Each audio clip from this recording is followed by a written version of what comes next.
Abdullah bin Ubairah. Abdullah bin Ubay adalah anak dari tokoh munafik Abdullah bin Ubay yang memeluk Islam dan menjadi salah satu sahabat pilihan yang syalih. Sebelum kedatangan Nabi Shallallahu Alaihi Wasallam ke Madinah, ayahnya Abdullah bin Ubay hampir diangkat jadi raja Madinah. Kemudian gagal karena kebanyakan penduduknya memeluk Islam dan menjadikan Nabi Shallallahu Alaihi Wasallam sebagai tokoh sentralnya. Karena itulah ia begitu membenci Nabi Shallallahu Alaihi Wasallam walau pada lahirnya ia beragama Islam juga. Ketika Rasulullah Shallallahu Alaihi Wasallam mendengar pimpinan Banu Mustalik, Al-Harits bin Abu Dirar menghimpun pasukan untuk memerangi kaum muslimin. Beliau menyusun pasukan dan segera berangkat ke tempat Banu Mustalik. Dalam pasukan yang dipimpin sendiri oleh Nabi ini ikut juga sekelompok kaum munafik, termasuk pimpinannya Abdullah bin Ubay. Setelah pertempuran usai dan dalam perjalanan kembali ke Madinah, Abdullah bin Ubay berkata pada kelompoknya, "Jika kita kembali ke Madinah, orang-orang yang terhormat akan mengusir orang-orang yang terhina."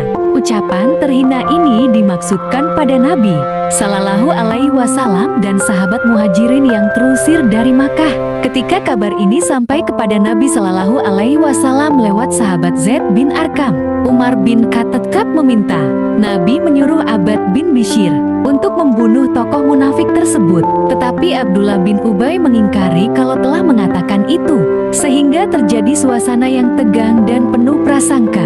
Sampai akhirnya turun ayat yang membenarkan Zaid bin Arqam.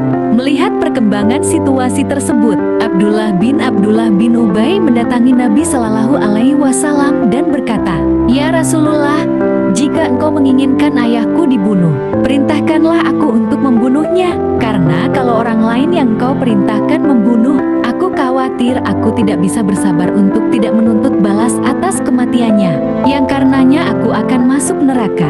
Semua orang Ansyar tahu, aku adalah orang yang berbakti pada orang tuaku." Rasulullah Shallallahu Alaihi Wasallam menjawab, "Baiklah, berbaktilah kepada orang tuamu. Ia tidak melihat darimu kecuali kebaikan." Taulah Abdullah bahwa Rasulullah memaafkan ayahnya.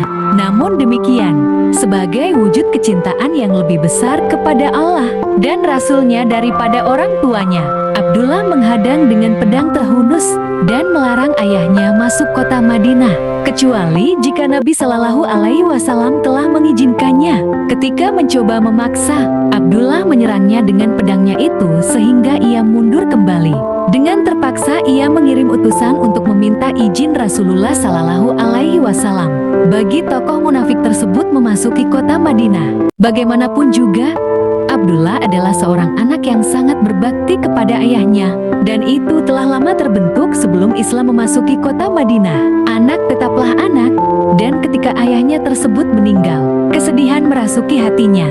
Ia tahu bahwa orang tuanya itu mungkin hanya pantas berada di neraka. Namun demikian ia ingin menunjukkan bakti terakhirnya. Ia datang kepada Nabi Shallallahu Alaihi Wasallam meminta baju gamis beliau untuk mengkafani jenazahnya, dan beliau mengabulkannya. Sekali lagi ia datang kepada beliau untuk menyalatkan jenazahnya, dan beliau mengabulkannya, walau Umar sempat memprotes keras. Tetapi setelah itu turun ayat 84 dari surat At-Taubah yang melarang beliau untuk menyalati jenazah orang munafik dan berdiri di atas kuburan mereka.